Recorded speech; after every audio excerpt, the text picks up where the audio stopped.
And bubbles. I need the bubbles. There go the bubbles. Yeah, so sometime last week, about a week ago actually, Van Brett Watkins passed away. And I heard about it today and it just made me so sad. Madam Whitbass, ain't that dude that was a hitman and killed that pregnant girlfriend of, what's his name, Caruth? Ray Caruth, who played for the Panthers in North Carolina? Yeah, that was Van. Well, why are you so sad about that? Because you knew Van as the hitman that killed that young pregnant woman.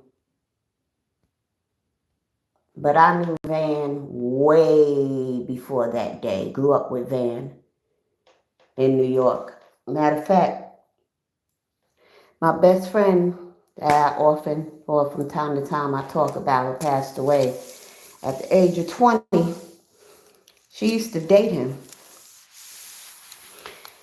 Van, yeah, he was a street dude, but he was cool. I mean, look, he used to protect Play from Kid and Play. They were good friends. And if I could find that picture of the two of them together back in the 80s, I sure will do it. But, you know, for most people, y'all just know Van Brett Watkins as a hitman, you know, killed that woman for some panther, a duck, another duck nigger. And he got 50 years in prison. Now, although he was, street back in the day, I, I don't think anybody from the hood thought he was that damn street. Nobody ever saw that coming with Sharika Adams. Rest in peace to her as well. And so, I'm sad because you know, thinking about the times we partied in Red Parrot or even in USA, roller skating rink, the jams at the park, all of that. Um, it's just sad and unfortunate, and I don't know what he was thinking. Guess he was thinking about the money. He probably was high, getting high, and all of that was a good idea for him to do at the time. But I'm not mourning Van Brett Watkins, the hitman that murdered a pregnant woman. I'm mourning the Van Brett Watkins that I knew.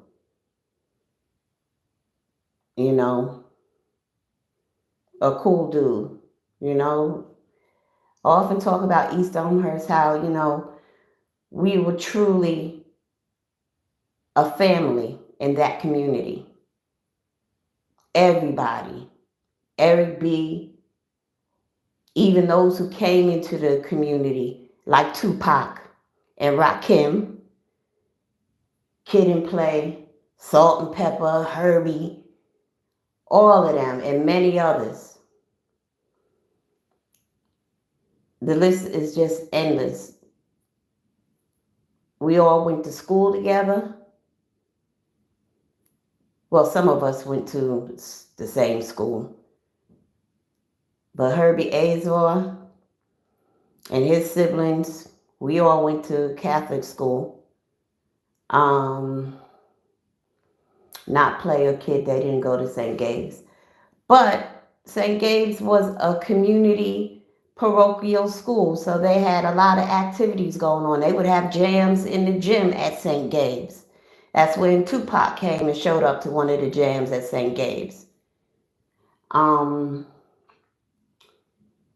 you know, we're just really a really close, tight knit community. Many of us have friends that we've known since 3, 4, 5 years old, and still friends to this day. We say friends, but at this point, we family. And Van Brett Watkins was family. And so that's who I'm mourning. Not the hitman, but just Van. Very sad, very sad, very sad. And so Ray Caruth, he got 19 years. He got out in 2019. I guess he's somewhere in California. Who knows? Don't know what he's doing. I guess he's working. Um, he should be. He better be. His son is now 24. Has a cerebral palsy due to the shooting and the emergency C-section his mother had to have. And she delivered him and then died shortly after. And I don't know why. I mean, I know why Van got 50 years, but I would think Ray Caruth should have got 50 years too. But somehow, the baby daddy, the orchestrator of the murder, only got 19 years. Go figure. But I guess he had a real good lawyer and he had real good money at the time. So, it's sad, and East Elmhurst, all of East Elmhurst is mourning today. And,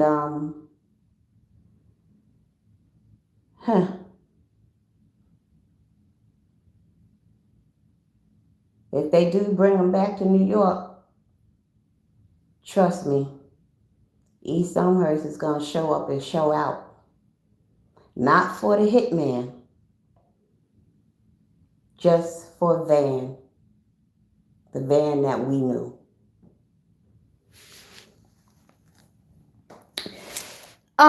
There was something else I wanted to talk about.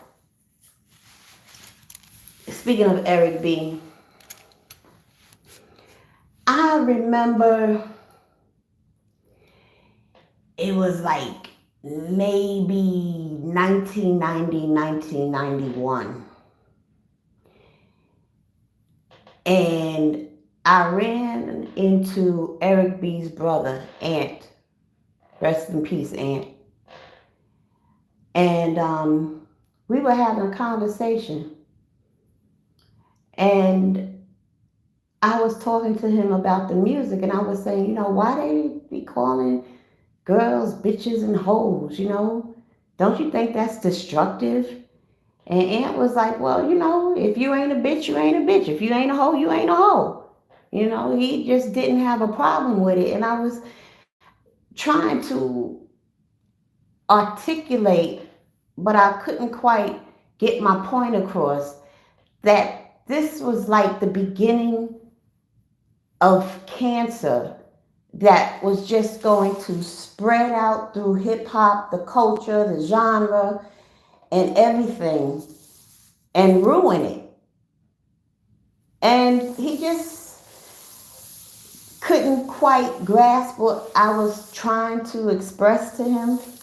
And maybe I did get my point across, and at that time, he just couldn't see what I was seeing. And so now you fast forward from like 1990, 1991 to 2023 with Diddy. And man, you look at what Diddy has been accused of, and all these people coming out with lawsuits. Any day now is going to be a male dropping a lawsuit against Diddy. And this was a sexual assault that happened before Diddy was Puff Daddy or anything.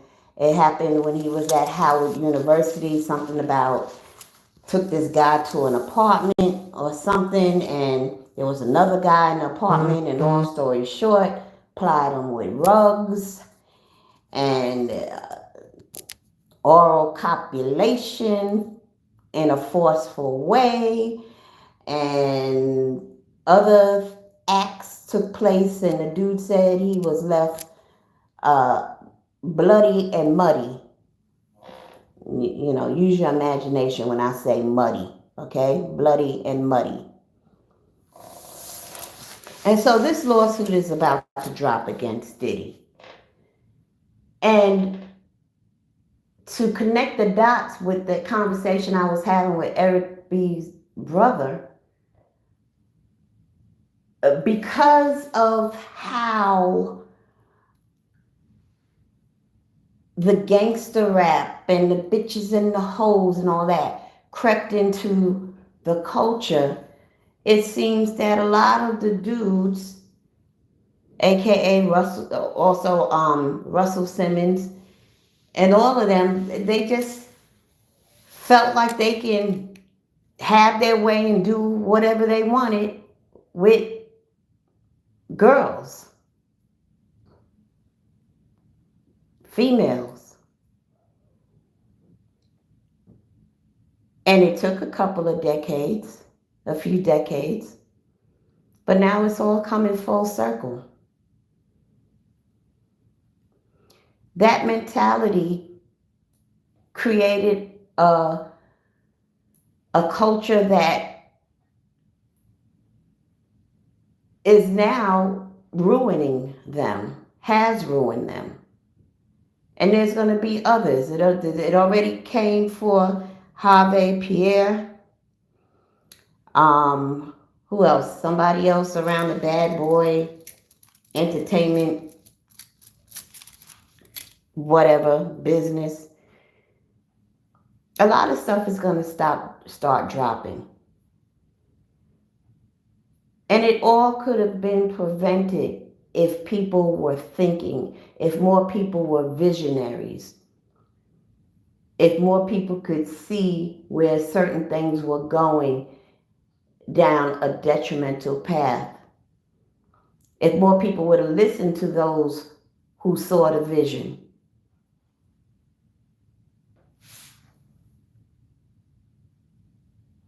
But here we are.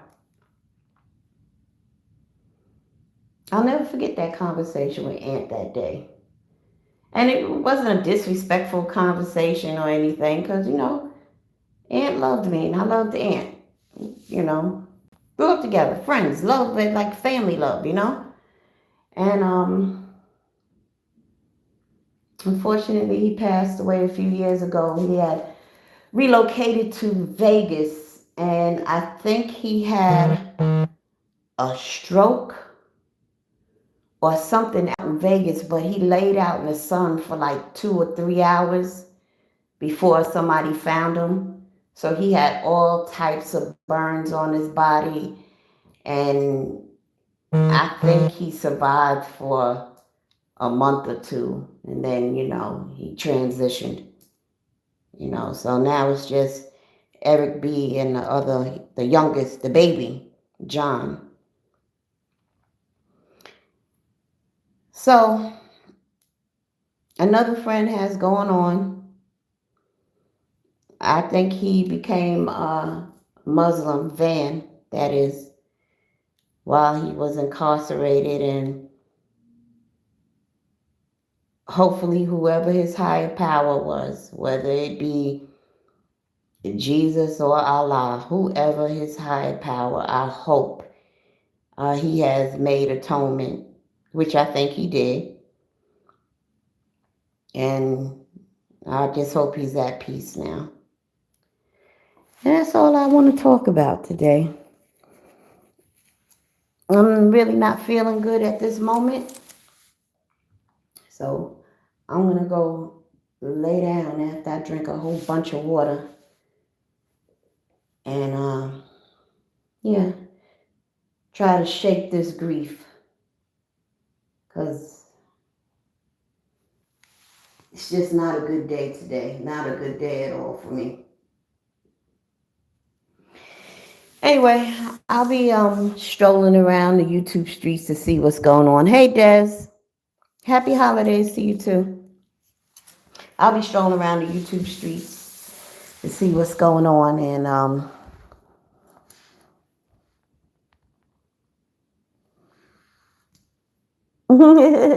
yeah, um, let's see who's talking about what, who's doing what, and that's it for now.